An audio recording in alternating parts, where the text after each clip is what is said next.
Hello student, आज हम discuss करेंगे एक नया topic plane wave equation in conducting medium. इसके पहले के वीडियो में अगर आप देखेंगे तो हमने फ्री स्पेस में डिस्कस किया था। आज हम कंडक्टिंग मीडियम की बात करने चल रहे हैं। प्रोसेस बिल्कुल सेम है, बस अंतर यहां पर मीडियम का है। तो मीडियम के लिए हमने बताया था कि प्लेन वेव इक्वेशंस है क्या। ये एक सेकेंड ऑर्डर डिफरेंशियल इक्वेशन है जो कि रिप्रेजेंट कर रही है प्लेन इलेक्ट्रोमैग्नेटिक वेव को। हमने इसके पहले जो पढ़ा हुआ है, हमने मैक्सवेल इक्वेशंस पढ़ी हुई है जो कि शो कर रहा था इलेक्ट्रिक फील्ड लाइंस, मतलब 1 डायमेंशन एंड 2 डायमेंशन मोशंस की बात वो करता था।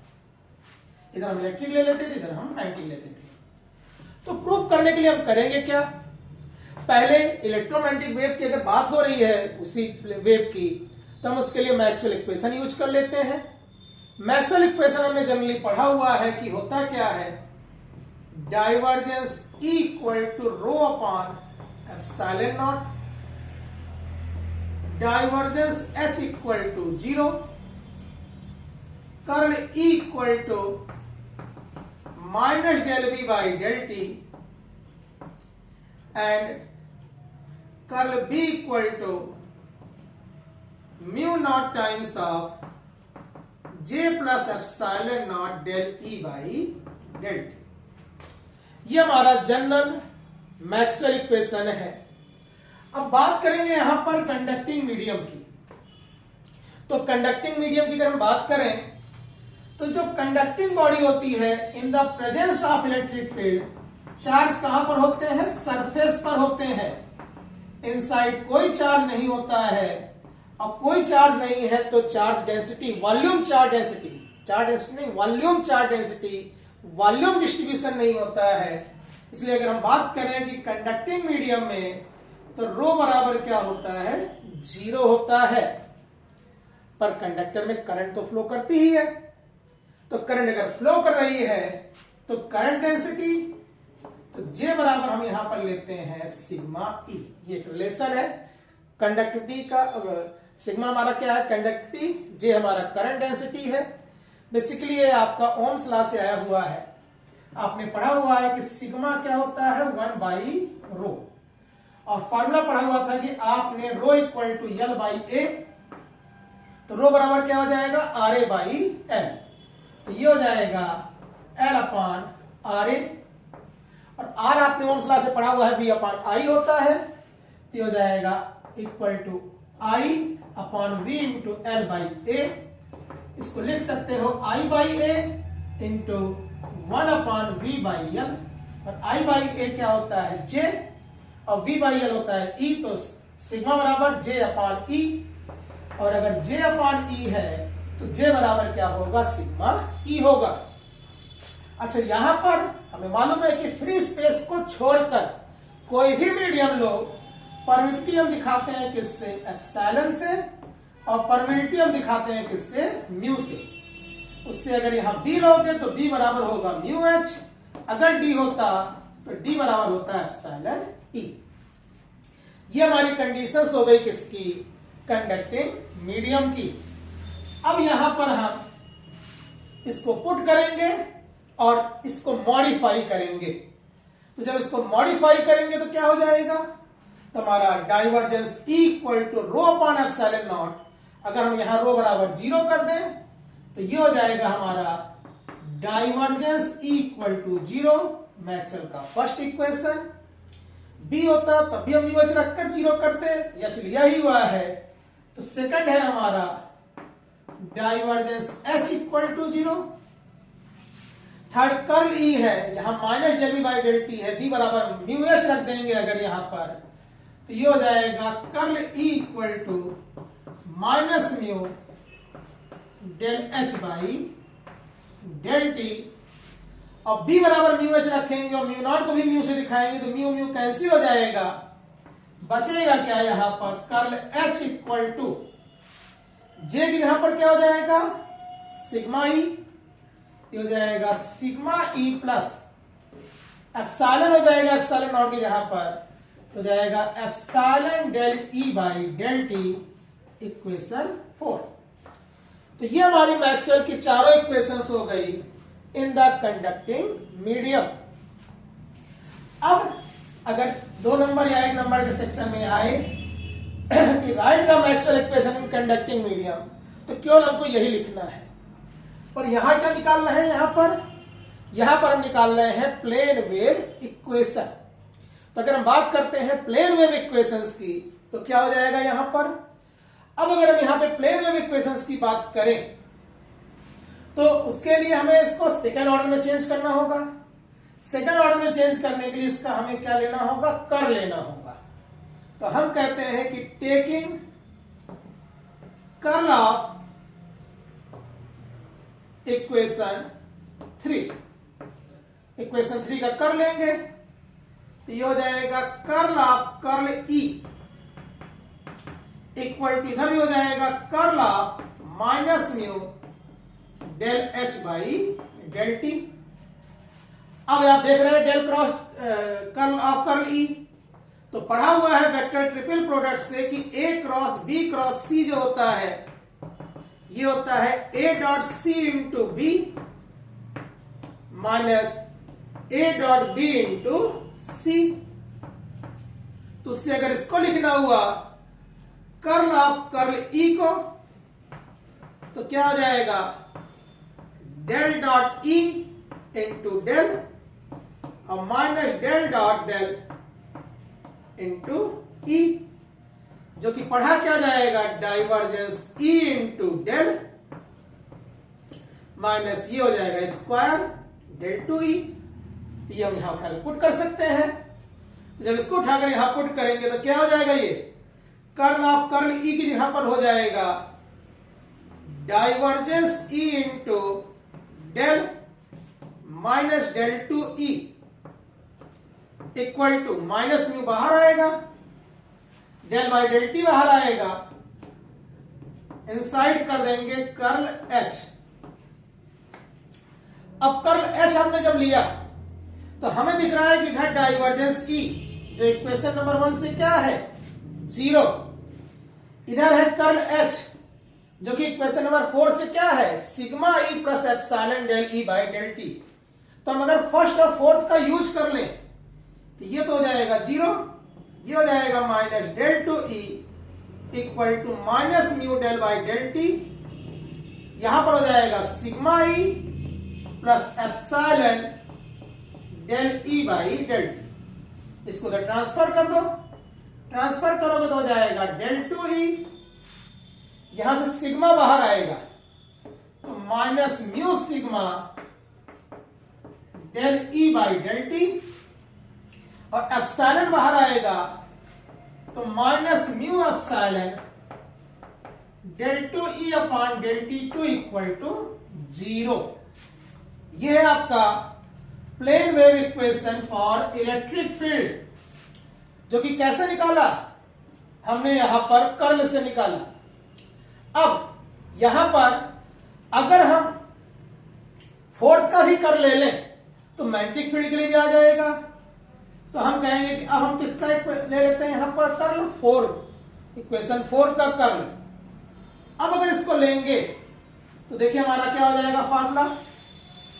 सिमिलरली एकदम चलेंगे हम, जैसे अभी इसको निकाला हुआ है तो वहां पहले से क्या है? कर्ल एच, ये हो जाएगा curl of curl H equal to यहां क्या हो जाएगा? Curl of sigma E plus epsilon del E by del T. अभी आपने देखा कि वेक्टर ट्रिपल प्रोडक्ट से डेल क्रॉस एच किसके बराबर है? ये बराबर है आपका divergence H into del minus del two H. Similarly लगाने की कुछ तो फायदा है, डायरेक्ट हो गया। यहां सिग्मा बाहर आया, ये हो गया सिग्मा कर्ल ई। यहां पर हम epsilon del by del T को बाहर करेंगे तो क्या हो जाएगा? ये भी हो जाएगा कर्ल ई। अब देख रहे हैं यहां पर एलएचएस में डाइवर्जेंस एच जो कि सेकंड से क्या है? 0। यहां दोनों में कर्ल ई है जो कि इक्वेशन थर्ड से क्या है? Minus mu into del H by del T. तो अगर हम सेकंड और थर्ड का यूज करें तो जाएगा 0 minus del two H equal to sigma curl E की वैल्यू कितनी है minus mu del H by del t plus epsilon del by del t of curl E की वैल्यू फिर यहां पर कितनी है minus mu del H by del T.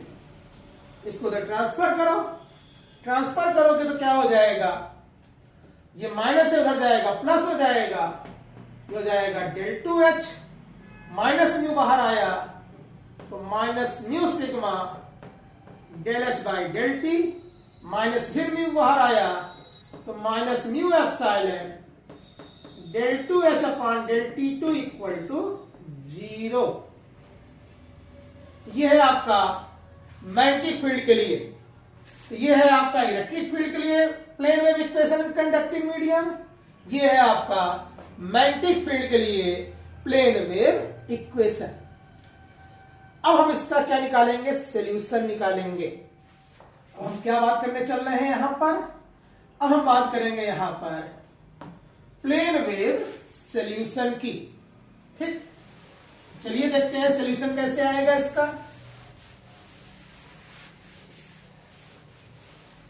देखिए ये हमारी इक्वेशन हो गई, हमने मान लिया 1, इसको मान लिया 2। अब अभी तक हम इक्वेशन कैसे सॉल्व करते थे, हमने कहा सेकेंड ऑर्डर कहता था कि कुछ इक्वेशंस के पैटर्न है, उस पैटर्न के सिमिलर अगर हम ला दें तो हम क्या कर सकते हैं, डायरेक्ट सॉल्यूशन सॉल्व कर सकते, जैसा इसके हमने फ्री स्पेस में किया था। पर यहां पर ऐसा कुछ सिमिलर नहीं है। हाँ, ये चीज मालूम है कि जब भी कोई इलेक्ट्रोमैग्नेटिक वेव एक मीडियम से दूसरे मीडियम में जाएगी तो स्वभाव सेम रखेगी, नेचर सेम रखेगी, खाली अंतर किस में आएगा, उसकी स्पीड में, उसकी डायरेक्शन में। तो हम उसी स्पीड, डायरेक्शन और प्रोपेगेशन की बात करते हैं।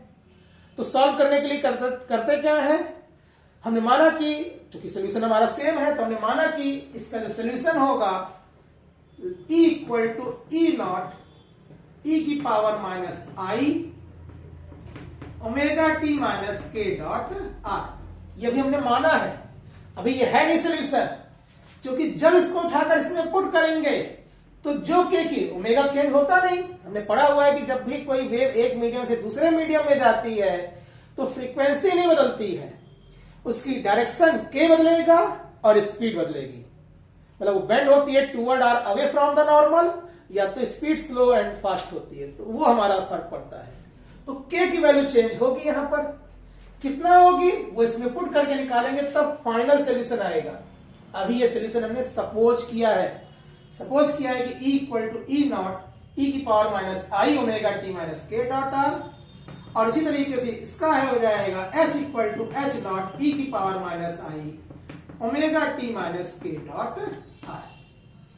ये हमने माना हुआ है, ये हो गया 3, ये हो गया 4। अब कह रहा है पहले 1 से शुरू करते हैं, और 1 में हम करते क्या है, E कहां कहां देखिए, del two E, del E by del T and del two E upon del T 2।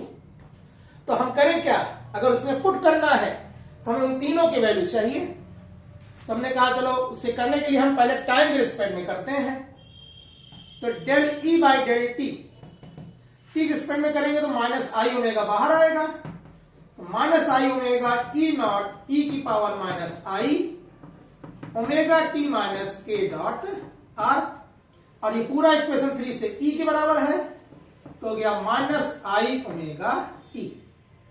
हमने कहा एक बार और करो, तो del two E upon del T 2, फिर माइनस आई ओमेगा बाहर आएगा, अब माइनस माइनस प्लस होगा, तो i square omega square E naught e की पावर माइनस आई omega T minus k dot r, इसको लिख सकते हैं, ये -1 हो जाएगा आई स्क्वायर, तो जाएगा माइनस ओमेगा स्क्वायर ई। तीसरा है डेल टू ई, हमने बताया था कि डेल टू ई मतलब क्या पढ़ा जाएगा, यहां पर ये पढ़ा जाएगा ग्रेडियंट ऑफ डाइवर्जेंस ई। निकालने का प्रोसीजर तो है ही है, इसके पहले वाले में हमने डाइवर्जेंस निकालने का एक तरीका बताया था कि यहां पर हम इस तरह से ले सकते हैं कि सपोज कि हम आर के रिस्पेक्ट में डिफरेंशिएट कर रहे हैं। तो अगर इस इक्वेशन को आप ध्यान दीजिए तो जब आर के रिस्पेक्ट में करोगे तो ये तो रिपीट होगा ही, माइनस आई माइनस के प्लस आई के बाहर आएगा, फिर एक बार करोगे तो फिर प्लस आई के बाहर आएगा, तो क्या हो जाएगा, डेल टू ई हो जाएगा हमारा, प्लस आई के मतलब आई स्क्वायर के स्क्वायर ई नॉट ई की पावर माइनस आई omega T minus k dot r. ये फिर तुम्हारा माइनस है तो क्या हो जाएगा, माइनस के स्क्वायर ई। तो हमें del E by del T की वैल्यू कितनी मिली हुई है, माइनस आई omega E. Del two E upon del T two की वैल्यू कितनी है, माइनस ओमेगा स्क्वायर ई, और डेल टू ई की वैल्यू हो गई माइनस के स्क्वायर ई। अब ये तीनों वैल्यू उठाकर कहां रख दें, इक्वेशन नंबर 1 में, क्योंकि अभी फाइनल सोल्यूशन निकालना बाकी है। तो रखेंगे तो क्या हो जाएगा, डेल टू ई कितना है, माइनस के स्क्वायर ई, तो ये हो गया minus K square E minus mu sigma. Del E by del T यहां पर क्या रखेंगे, माइनस आई ओमेगा ई, और minus mu epsilon. Del two E upon del T two यहां पर क्या आया था, minus omega square E equal to 0। पूरे में ई कॉमन लग रहा है, ई कॉमन ले लिया। अब ये क्या बचा, माइनस के स्क्वायर, ये इमेजिन टर्म है, यहां आई करंट नहीं है, यहां इमेजिन टर्म है, माइनस माइनस प्लस आई म्यू सिग्मा ओमेगा, ये minus minus plus mu epsilon omega square, E तो कॉमन है ही है, बराबर 0। अब ऐसा तो हो नहीं सकता कि इलेक्ट्रिक फील्ड ही ना हो इलेक्ट्रोमैग्नेटिक वेव में, तो ई तो नॉन जीरो वैल्यू हो गई, और ई नॉन जीरो हो गई, जिसका मल्टीपल क्या है, K square plus I mu sigma omega plus mu epsilon omega square equal to 0। तो के इधर ट्रांसफर कर लेंगे तो हो जाएगा K square equal to mu epsilon omega square plus I mu sigma omega. ये हमारी के की स्क्वायर वैल्यू है, पर निकालना तो के की वैल्यू है, और ये आ गया कॉम्प्लेक्स फॉर्म में, जिसको हम अंडर रूट तो कर नहीं सकते हैं। तो सॉल्व करने के लिए हम करते क्या है, मान लेते हैं कि k बराबर अल्फा प्लस आई बीटा, क्योंकि देखने से लग रहा है कि उसके पास एक रियल टर्म है, एक इमेजिनरी टर्म है। हमने मान लिया रियल टर्म अल्फा है, इमेजिनरी टर्म हमारा बीटा है। हम इसमें पुट करके सॉल्व कर लेते हैं, जो अल्फा बीटा की वैल्यू आएगी रख देंगे। तो हमने पाया क्या, अब यहां पर अगर हम इसको सॉल्व करते हैं तो कैसे करेंगे, तो सॉल्व करने के लिए यहां पर इसका स्क्वायर करेंगे, तो के स्क्वायर क्या हो जाएगा, ए प्लस बी का होल स्क्वायर दिख रहा है, तो alpha square plus I square beta square plus 2 I alpha beta. तो अल्फा आई स्क्वायर क्या होता है, -1, तो रियल टर्म हो गया alpha square minus beta square, और इमेजिनरी टर्म हो गया 2 अल्फा बीटा। अब ये हमारा मानने से है, ये हमारा एक्चुअल आया हुआ है। इन दोनों को जब आप कंपेयर करेंगे तो कंपेयर करने पर आप देख रहे हैं रियल कंपेयर करेंगे, तो यहां रियल टर्म है आपका alpha square minus beta square, जो बराबर हो जाएगा किसके, म्यू एप्सिलॉन ओमेगा स्क्वायर के। यहां पर आया है 2 अल्फा बीटा, जो बराबर हो जाएगा किसके, म्यू सिग्मा ओमेगा के। ये हमारी दो इक्वेशन बन रही है। सॉल्व करने का तरीका क्या है, सॉल्व करने का तरीका है कि यहां से पहले बीटा की वैल्यू निकाल लो, mu sigma omega upon 2 alpha यहां पुट कर दो, बीटा स्क्वायर है तो अपॉन में अल्फा स्क्वायर होगा, क्रॉस करोगे तो एक अल्फा पावर 4 एक अल्फा स्क्वायर का टर्म बनेगा, एक क्वाड्रेटिक इक्वेशन बनेगी। सीधाचार रूल लगाओगे तो अल्फा स्क्वायर मिलेगा, अंडर रूट कर दोगे तो अल्फा मिलेगा, और फिर अल्फा की वैल्यू किसी एक में रखोगे, चाहे उसमें चाहे इसमें, तो बीटा मिलेगा। ये मेथड है सॉल्व करने का। बाकी आएगा क्या वो हम यहां पर लिख रहे हैं, और पेपर में भी आपको वही लिख कर आना है, सॉल्यूशन बुक्स में भी आपको वही मिलेगा।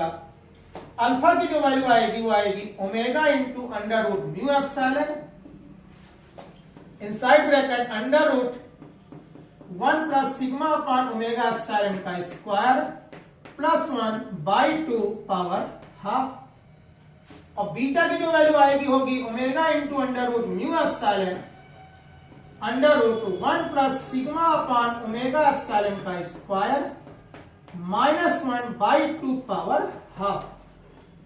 दोनों में केवल अंतर क्या है, एक +1 है और एक -1 है।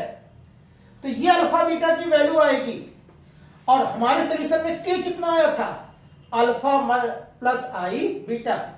उठा कहां पुट करते हैं, इसमें जो हमने माना हुआ था, ये हमारा माना हुआ सॉल्यूशन है, पर इक्वेशन सेटिस्फाई करते हुए k की वैल्यू क्या आई, अल्फा प्लस आई बीटा। इसमें रखेंगे तो क्या हो जाएगा सॉल्यूशन, अब ये हो जाएगा E equal to E0 e की पावर माइनस आई ओमेगा टी माइनस के, यहां पर क्या आया हमारा alpha plus I beta dot are.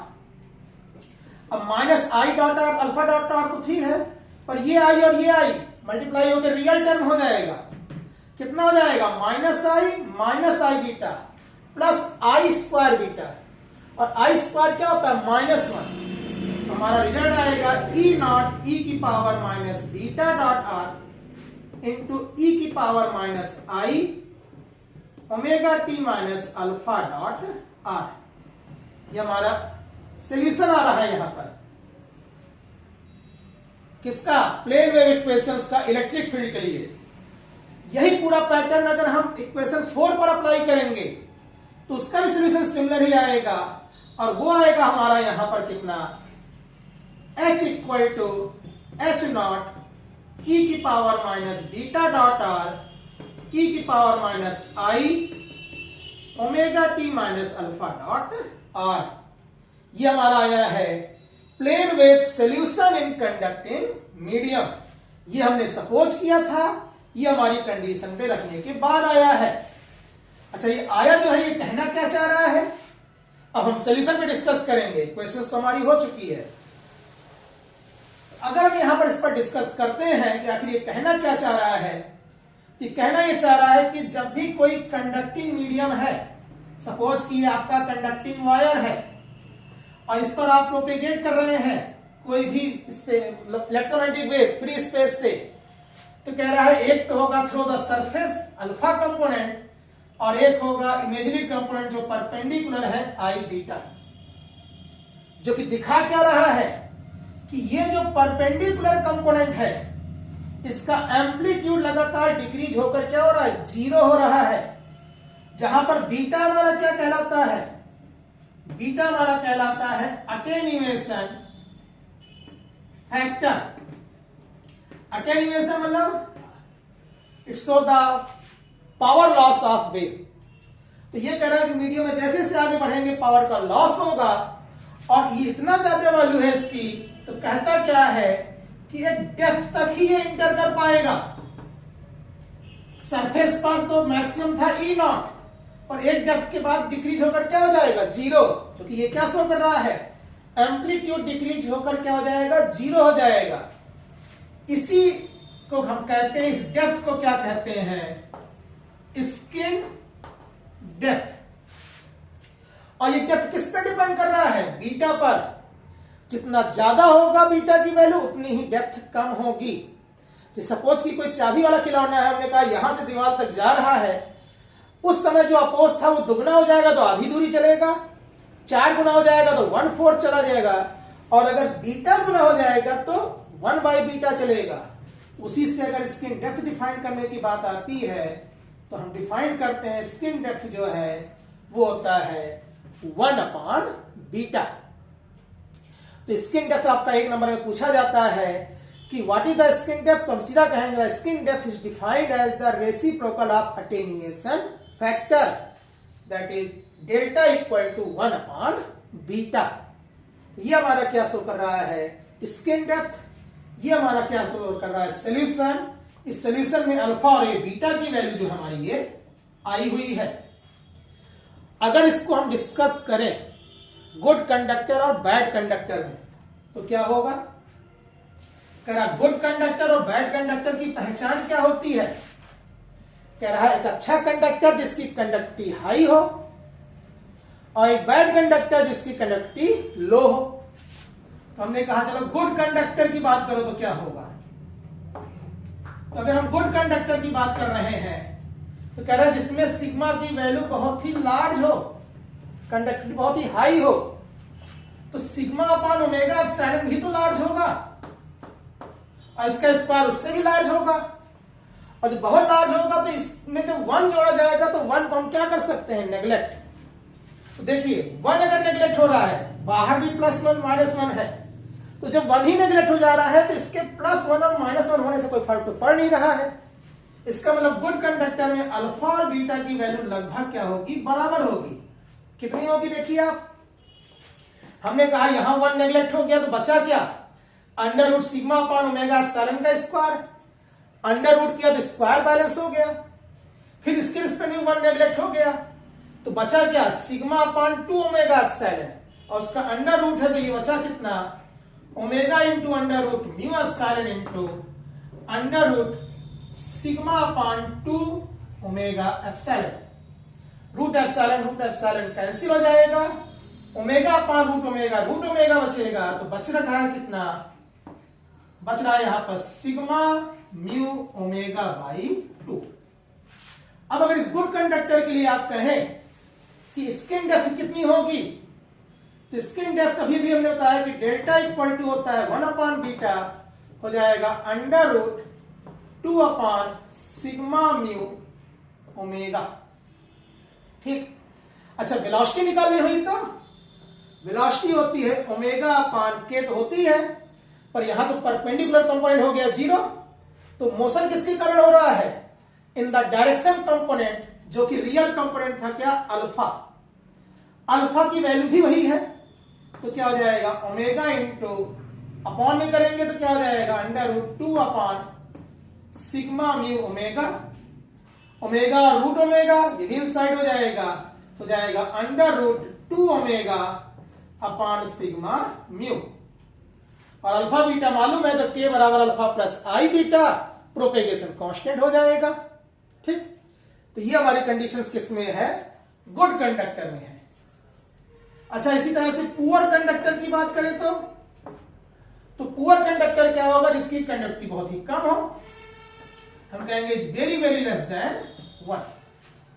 अगर बहुत ही कम है यहां पर, तो यहां पर तो यही नेग्लेक्ट हो जाएगा 1 के रिस्पेक्ट में।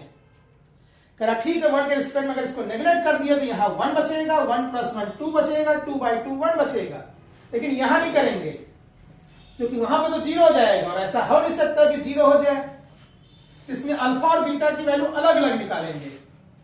ठीक है, इसकी ये भी वैल्यू अलग आएगी। अल्फा की वैल्यू क्या आ जाएगी, तो हम देख रहे हैं कि जब हमने ये स्मॉल है 1 के रिस्पेक्ट में तो निगलेक्ट हो गया, बचा रूट 1 का 1, 1 + 1 2, 2/2 1, ये पूरा 1 हो गया, तो बचा ही कितना, omega mu epsilon under root mu epsilon. Beta में क्या करेंगे, कह रहा यहां पर देखिए इसको नेग्लेक्ट नहीं करेंगे, यहां पर हम लगा देंगे कौन सा formula, 1 + x = 1 + nx dot dot, क्योंकि x स्मॉल है तो हायर नेग्लेक्ट हो जाएगा। तो ये क्या है, 1 + सिग्मा अपॉन ओमेगा एप्सिलॉन के स्क्वायर की पावर हाफ ही तो है, हाफ है तो ये हो जाएगा omega into under root mu epsilon, तो ही है, ये हो जाएगा यहां पर 1 + half sigma upon omega epsilon का स्क्वायर -1/2 की पावर हाफ। अब ये 1 से 1 कैंसिल, 2 और 2 का भी स्क्वायर हो गया, और ये पूरे स्क्वायर का अंडर रूट कर देंगे तो बीटा की वैल्यू कितनी आ जाएगी, इसकी जरूरत नहीं है हमारे पास, तो बीटा की वैल्यू कितनी आ जाएगी यहां पर, omega into under root mu epsilon बाहर है, इनसाइड आ जाएगा sigma upon 2 omega epsilon, omega से ओमेगा कैंसिल, बचा कितना, सिग्मा/2 into under root mu upon epsilon. तो ये बीटा की वैल्यू है, ये अल्फा की वैल्यू है। अब अगर इससे आप कहें कि पुअर कंडक्टर में स्किन डेप्थ क्या होगी, तो स्किन डेप्थ जो है delta equal to 1 upon beta होता है, तो उसको 1 अपॉन कर दोगे तो कितना हो जाएगा, 2 upon sigma under root epsilon by mu. और अगर आप वेलोसिटी की बात करेंगे तो वेलोसिटी हो जाती है आपकी Vp equal to omega by K, तो यहां होगा अल्फा। अल्फा की वैल्यू के हिसाब से रखेंगे तो हो जाएगा omega upon omega into under root mu epsilon, जो हो जाएगा 1 upon under root mu epsilon. तो ये आपकी वेलोसिटी हो गई पुअर कंडक्टर की, और ये आपका स्किन डेप्थ हो गया पुअर कंडक्टर का। तो ये आपका था सॉल्यूशन, और एक हमने केस डिस्कस किया किसमें, पुअर और गुड कंडक्टर में। ये पूछे कई टुकड़ों में भी जाते हैं, हो सकता है केवल आपसे प्लेन वेव इक्वेशन ही पूछे, तो जो तो पहली इक्वेशन निकाली थी हम उसके बारे में बात कर सकते हैं। आपसे सॉल्यूशन और स्पेशल केस पूछे तो आप सीधा इक्वेशन से शुरू कर सकते हैं। अगर आपसे स्किन डेप्थ की डिफिनीशन 1 नंबर 2 नंबर में पूछे तो आप केवल स्किन डेप्थ बता सकते हैं कि रेसिप्रोकल होता है अटेन्युएशन फैक्टर का। अगर स्किन डेप्थ आपका सेक्शन बी या सी में थोड़े बड़े क्वेश्चन में कहता है कि 200 वर्डों में बताओ, तो आप स्किन डेप्थ को डिफाइन करने के साथ साथ गुड और बैड कंडक्टर में उसकी कंडीशन को ही पुट कर सकते हैं। मतलब ये आपका कंडक्टिंग मीडियम का एक केस है जिसको हम इतने तरीकों से दिखा सकते हैं। तो ये था हमारा plane wave equation and solution. हमने इन कंडक्टिंग मीडियम, इसमें हमने स्किन डेप्थ भी डिफाइन किया है, इसी में हमने good conductor and poor conductor की कंडीशंस भी दिखाई हुई है। तो चलिए इसी के साथ हम बाकी वीडियो में आपसे मिलते रहेंगे। आप बाकी लोगों के साथ भी इसको शेयर कर सकते हैं, इस चैनल को सब्सक्राइब कर सकते हैं। मिलते हैं फिर हम अगले टर्म में अगले वीडियो के साथ। धन्यवाद।